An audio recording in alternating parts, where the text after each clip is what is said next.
The moment came without warning on a gray April morning in 2027 when Prince Harry walked into a private room at Buckingham Palace and faced his father for the first time in nearly 3 years. King Charles was seated by a window overlooking the palace gardens, his health visibly diminished from the photographs that had been released to the public just weeks earlier. He did not rise when Harry entered. He simply looked up, his expression unreadable, and waited. Harry stood in the doorway for what felt like an eternity, but was probably only seconds. Then he walked forward, and without any preamble, without any of the careful preparation that might have preceded such a moment, he began to speak. His voice was unsteady, his hands trembled, and within moments, tears were streaming down his face. "I've lied," he said simply. "I've lied to you, to the institution, to the world.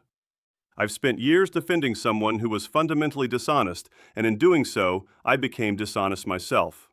I promoted false narratives. I attacked people who were trying to tell me the truth. I prioritized loyalty to a person over loyalty to truth. And I'm here to tell you that I was wrong. Completely, utterly, irredeemably wrong." The words came out in a rush, as if they had been building up inside him for months, years even, waiting for the moment when he would finally have the courage to speak them. King Charles listened without interrupting. He did not offer comfort or reassurance. He simply listened, his aged face reflecting the weight of everything that had transpired between them. Harry continued, detailing the ways in which he had allowed himself to be manipulated, the warning signs he had ignored, the red flags he had rationalized away. He spoke about the moment he had discovered the production memo from the Oprah interview, the moment he had realized that the woman he had married and the life he had built were both constructed on foundations of deliberate deception. He spoke about the shame of realizing that he had spent years attacking journalists and media outlets for reporting things that turned out to be true, while defending narratives that turned out to be false. And then he said something that seemed to crack open the carefully constructed walls that King Charles had built around himself. "I understand now," Harry said, "why you and William and Anne were skeptical. I understand why you tried to warn me, and I understand that my refusal to listen, my insistence on defending her at all costs, caused tremendous damage to the institution and to my family. I can't undo that. I can only acknowledge it and ask for your forgiveness, knowing that I may not deserve it." King Charles was silent for a long moment. Then he rose from his chair, moved toward Harry, and embraced his son. It was a gesture of forgiveness, not absolution, an acknowledgement that Harry's words had been heard and that some measure of reconciliation was possible, even if the wounds that had been inflicted would take years to fully heal. The meeting lasted for nearly 2 hours. What was discussed during that time remained private, known only to the two men and to the single advisor who was present to document the conversation for the historical record. But when Harry emerged from the room, his face was blotchy from crying, his eyes were red, and his expression suggested that something fundamental had shifted inside him. Within hours, news of the meeting had leaked to the media. By that evening, every news organization in the world was reporting on the encounter. Speculation ran wild. Had Charles and Harry reconciled? What had Harry apologized for? Was this the beginning of a restoration of Harry's relationship with the institution? But before any official statements could be issued, before the palace could manage the narrative in the way that it had become expert at doing, Princess Anne released a statement that sent shockwaves through the media ecosystem. She had been in Geneva attending a conference on humanitarian aid and institutional accountability, and she had decided to use the platform not to discuss international policy, but to discuss her nephew. "I have watched," Anne's statement began, "as my nephew has spent the past years defending a narrative that I knew from the outset to be false. I have listened to him attack the institution, attack the media, attack anyone who suggested that the information he was promoting might not be accurate. And I have remained silent, as has the rest of the family, because we believe that Harry needed to come to his own conclusions about the truth. Today, I am breaking that silence to say that the warnings we issued, the concerns we raised, the skepticism we expressed, all of it was justified. And more importantly, I want to be absolutely clear about something that has been obscured by years of carefully constructed narrative. The royal family did not fail Harry. Harry failed the royal family. And more significantly, Harry failed himself." Anne went on to detail specific instances in which Harry had been warned about Meghan's deceptive practices. She referenced meetings in which senior advisors had expressed concerns about the authenticity of Meghan's narratives. She described conversations in which she herself had tried to help Harry see the patterns of manipulation that were becoming increasingly obvious to objective observers. And she made clear that the palace's skepticism and distance had not been motivated by racism or institutional rigidity, but by a genuine concern for truth and institutional integrity. "I do not say these things to humiliate my nephew," Anne continued, "but rather to establish a clear historical record. The narrative that has been promoted in recent years, that the institution was cruel, that the media was unfair, that Harry and Meghan were victims of institutional racism and media persecution, this narrative was not true. It was a carefully constructed fiction, and I watched as my nephew, whom I love deeply, allowed himself to become the primary promoter of that fiction. Today, I am grateful that he appears to be coming to his own understanding of what transpired. But I want to be clear, the responsibility for understanding the truth does not lie solely with Harry. It lies with all of us as a society to become more discerning consumers of narrative, to ask harder questions, to resist the seductive pull of carefully constructed stories that appeal to our sense of justice and righteousness, but are ultimately built on false foundations." The statement was extraordinary in its directness, in its refusal to soften the blow with diplomatic language, in its willingness to name clearly what had transpired. It was also devastating to Harry, who had to confront the reality that his own aunt, someone he had once been close to, now viewed him as someone who had actively promoted lies and had caused significant damage to the institution in the process. In the palace, William and Catherine watched the developments with careful attention. William released a brief statement. "I am grateful that my brother appears to be taking responsibility for his actions. Moving forward will require not just acknowledgement of past mistakes, but genuine commitment to change. I remain hopeful that Harry will be able to rebuild his relationship with the family and with himself on a foundation of truth and authenticity." Catherine characteristically said nothing publicly, but she was reportedly involved in behind-the-scenes conversations about what Harry's path back to the family might look like. She believed in redemption, in the possibility of change, but she also understood that reconciliation would take time and would require genuine, sustained effort on Harry's part. The revelation that Anne had been waiting in Geneva to make this statement, that she had timed it deliberately to coincide with Harry's meeting with Charles, suggested a level of coordination within the palace that many observers found remarkable. It was as if the institution had been waiting for the moment when Harry would finally be ready to hear the truth, and then, once he had begun to acknowledge it, Anne had stepped forward to provide the historical context that would ensure the record was clear. In the media, the reaction was swift and intense. Some commentators praised Anne for her courage in speaking the truth. Others criticized her for what they perceived as a lack of compassion toward Harry. Still others questioned whether the palace's willingness to remain silent for so long, rather than confronting Harry directly about the false narratives he was promoting, constituted a failure of institutional leadership. But perhaps the most significant reaction came from the broader public. Polls showed that the vast majority of people now understood that the narratives Harry and Meghan had promoted had been false. The question that remained was whether Harry could rehabilitate his reputation through genuine change, or whether he would forever be associated with the deception that had defined the previous years of his life. In the weeks following the Geneva statement and Harry's meeting with Charles, the media landscape shifted dramatically. What had once been a narrative dominated by sympathy for Harry and Meghan's alleged persecution began to transform into a more complex, more critical examination of how the couple had systematically manipulated public opinion. News organizations that had previously been supportive of the Sussexes began publishing investigative pieces examining the false claims they had made. Documentary filmmakers started developing projects that would chronicle the ways in which carefully constructed narratives had been used to obscure truth and exploit public sympathy. Harry, for his part, made the difficult decision to go public with his own journey of understanding. In May 2027, he sat down for a comprehensive interview with the BBC, a network that had been criticized in previous years for its coverage of the royal family, but which Harry now recognized had been more often correct than incorrect in its reporting. The interview was scheduled to air over 2 nights, with each segment lasting approximately 90 minutes. It was, by any measure, a profound act of vulnerability and accountability. In the first segment, Harry discussed his relationship with Meghan, the ways in which he had been gradually isolated from his family and support network, the manner in which he had allowed himself to be convinced that the institution was fundamentally corrupt and racist. He spoke about the turning points, the moments when he had begun to question the narratives he had been promoting, the discovery of the production memo, the conversations with his therapist in which he had begun to confront the reality of what had transpired. "I was not a passive victim in this situation," Harry said at one point. "I was an active participant in spreading false information. I may have believed what I was saying at the time, but belief is not the same as truth.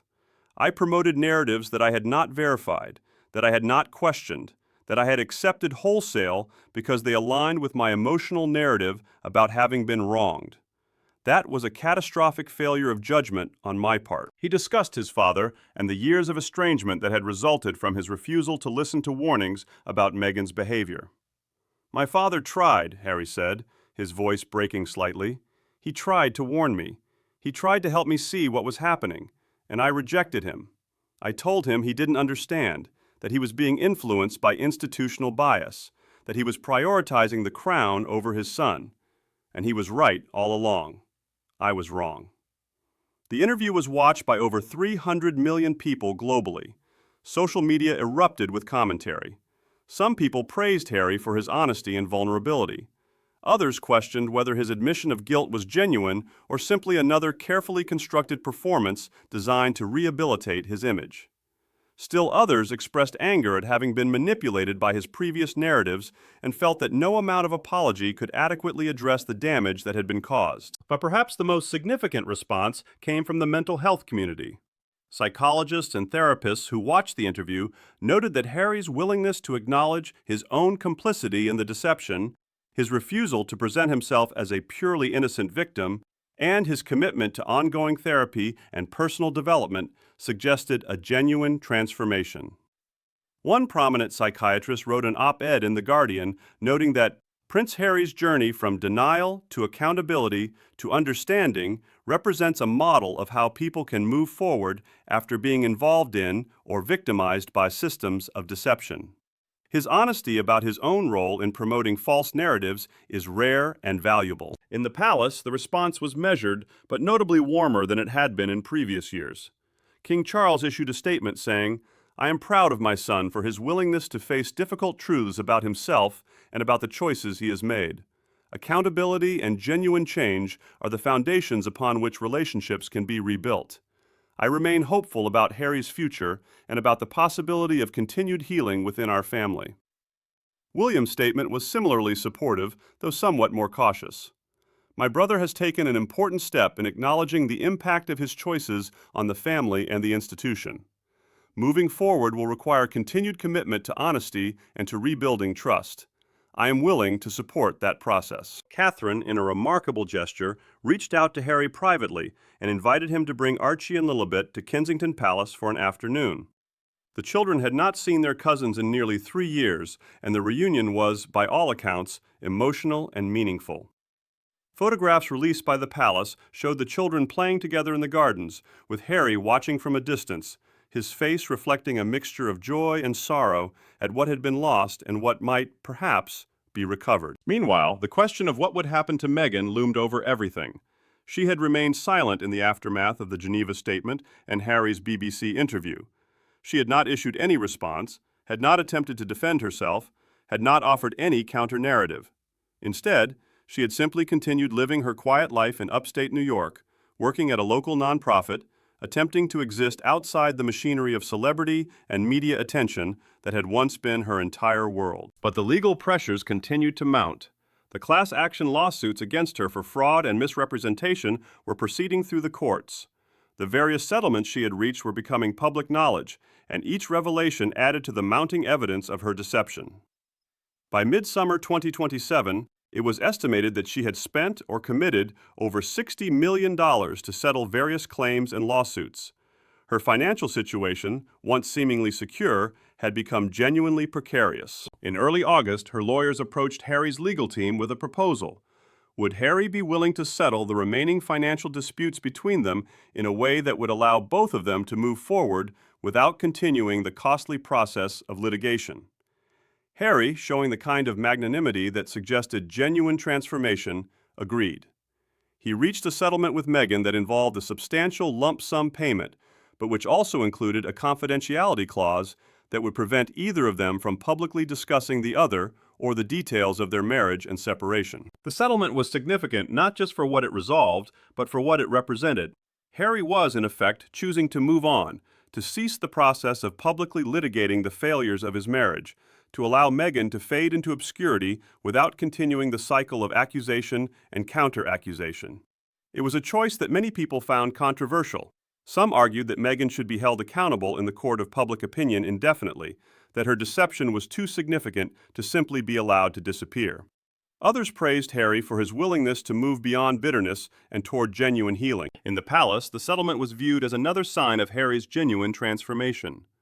It suggested that he was no longer interested in winning or losing, in vindicating himself or destroying Meghan, but rather in moving forward toward a life built on authentic foundations. It suggested that he had learned, through painful experience, that the endless pursuit of vindication was itself a form of deception, a way of telling yourself a story about yourself that felt righteous and justified, but ultimately prevented genuine healing. By late summer 2027, Harry had begun to take on new roles and responsibilities. With the support and approval of the palace, he had accepted a position as a mental health advocate working with various organizations focused on psychological wellness and institutional accountability. He was not seeking a return to royal duties or to a prominent public role.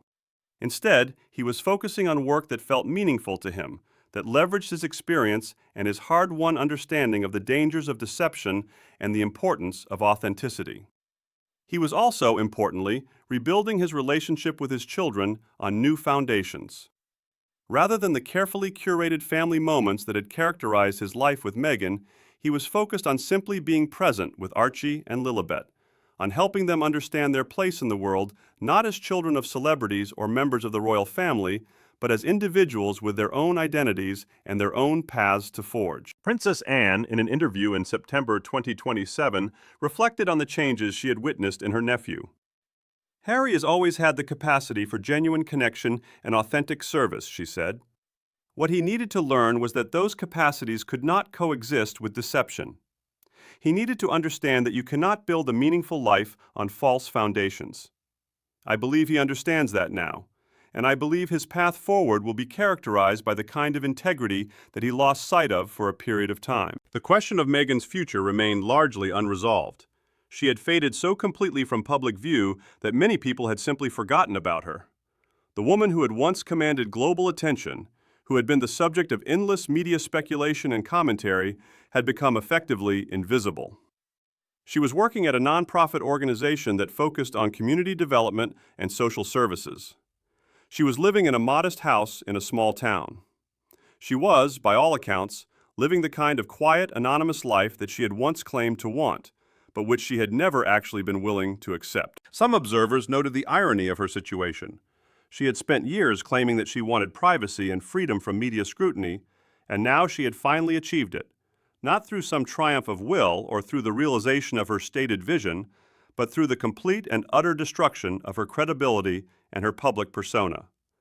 The anonymity she had once despised had become her refuge. In the palace, as autumn approached, there was a sense of cautious optimism about the future. The institution had weathered the crisis, had emerged stronger, and had even begun a process of reconciliation with Harry that seemed to be built on genuine understanding rather than on mere institutional necessity. King Charles was approaching the end of his reign, with plans already in place for a formal transition of power to William in the coming years. Catherine was consolidating her position as the modern face of the monarchy, embodying the values of service and integrity that had been vindicated by the recent scandals. And Harry, finally, seemed to be finding a path toward a life built on authentic foundations. By early 2028, nearly 3 years after the initial revelations about the production memo from the Oprah interview, the acute phase of the scandal had largely passed into historical narrative. What had once dominated daily news cycles and social media discourse had transformed into a case study, analyzed in universities, discussed in therapeutic contexts, referenced in discussions about media literacy and institutional accountability. The passionate debates that had once consumed the public consciousness had given way to more measured academic examination of what had transpired and what it meant for culture, for institutions, and for the nature of truth in the modern age. The monarchy had emerged from the crisis not weakened, but fundamentally strengthened. The institution's unwavering commitment to truth and integrity, even at the cost of family relationships, had been vindicated by events. The palace's initial skepticism about Meghan, the institutional resistance to Harry's narratives, the strategic distance maintained from the couple, all of it had proven to be not institutional cruelty, but institutional wisdom. The Crown had endured by refusing to compromise its commitment to truth, and in doing so, it had demonstrated a model of institutional strength that resonated far beyond the royal family itself. Harry had been transformed through the painful process of accountability and redemption. He had learned, through months of intensive therapy and genuine reflection, that authentic living required a commitment to truth, even when that truth was deeply uncomfortable. He had accepted responsibility for his own complicity in spreading false narratives. He had made genuine amends to those he had harmed, and most importantly, he had begun to construct a life built on internal values rather than on the external validation of celebrity or proximity to power. By early 2028, Harry's work with the Windsor Institute had gained international recognition. The organization had become a leading voice in understanding the psychological and institutional mechanisms that enable deception. He traveled to universities and organizations around the world speaking about his experience, helping others understand how sophisticated manipulation worked, teaching people how to recognize and resist carefully constructed false narratives. He was not seeking public glory or rehabilitation of his image through strategic public relations. He was simply doing the work, day after day, of transforming his own painful experience into something that could help others avoid similar pitfalls. His relationship with his father had been carefully rebuilt on new foundations. King Charles, approaching the end of his reign, had made a conscious decision to invest time and energy in reconciliation with his son. They met regularly, not in formal palace settings, but in more intimate contexts: walks through the gardens at Sandringham, private dinners at Kensington Palace, quiet conversations in which genuine connection could develop. It was not a return to what had been before, but rather the construction of something new, something built on mutual respect and shared understanding of what had transpired. William and Catherine, meanwhile, were consolidating their position as the future of the monarchy. Catherine's role had been formally expanded, and there were serious discussions about whether she might eventually be crowned as a queen consort, or whether some new form of recognition might be created that reflected her elevated status within the institution. William was gradually assuming more responsibility for day-to-day governance, preparing for the moment when he would formally become the primary architect of institutional policy and direction. Meghan, by contrast, had completely faded from public consciousness. She continued to live her quiet life in upstate New York, working at the nonprofit organization, living in a modest house, existing almost completely outside the machinery of celebrity and media attention. The woman who had once commanded global attention, who had been the subject of endless speculation and commentary, had become effectively invisible. Those who knew her in her community described her as quiet, reserved, focused on her work. Whether this represented genuine transformation or simply the adoption of a new persona remained a question that observers continued to debate. The irony of her situation was not lost on anyone. She had spent years claiming that she wanted privacy and freedom from media scrutiny, and now she had finally achieved it, not through some triumph of will, but through the complete destruction of her credibility and her public persona. The anonymity that she had once despised had become her refuge. The quiet, normal life that she had claimed to crave had become her reality, but only because the alternative, remaining in the public eye, had become unbearable in the face of mounting evidence of her deception. By spring 2028, Harry had established a new routine that reflected his transformed priorities. He spent his mornings working with the Windsor Institute, developing educational materials and training programs focused on media literacy and institutional accountability. He spent his afternoons with Archie and Lilibet, helping them with schoolwork, taking them to extracurricular activities, simply being present as a father, rather than as a public figure. He spent his evenings either with family members or working on various projects related to mental health advocacy. The palace, under King Charles's direction, had continued its institutional reckoning. A comprehensive commission had examined not just the Harry and Meghan situation, but broader questions about institutional culture, about how the palace communicated with its members, about how it balanced the protection of institutional interests with the welfare of individual family members. The Commission's findings, while acknowledging that the institution's skepticism about Meghan had been justified, also identified areas where the palace could have been more proactive, more direct, more supportive of Harry during his period of confusion and manipulation. King Charles had accepted these findings with grace, using them as an opportunity to initiate institutional reforms. New protocols were established for supporting family members who were involved with potentially manipulative individuals. New systems of communication were put in place to ensure that warnings and concerns could be raised more directly and more compassionately. The institution was learning, through the painful experience of the Harry and Meghan scandal, how to do better, not just in protecting its interests, but in genuinely supporting and caring for its members. As the spring of 2028 turned towards summer, there was a palpable sense within the institution and within the broader culture that a chapter had closed. The story that had captivated the world for years had run its course. The drama had given way to resolution. The scandal had become history. And in its place there emerged a more nuanced understanding of what had transpired. Not a simple story of good versus evil, not a narrative of victimhood and persecution, but rather a complex tale of human weakness, institutional strength, the power of deception, the possibility of redemption, and the fundamental importance of truth in building lives and institutions that endure. The crown remained, as it always did, a symbol of continuity and stability, but it was now also a symbol of something else, of an institution strong enough to face uncomfortable truths about itself, to acknowledge its members' failures, to support genuine transformation and redemption, and to continue forward with commitment to values that transcended the momentary crises that inevitably arose.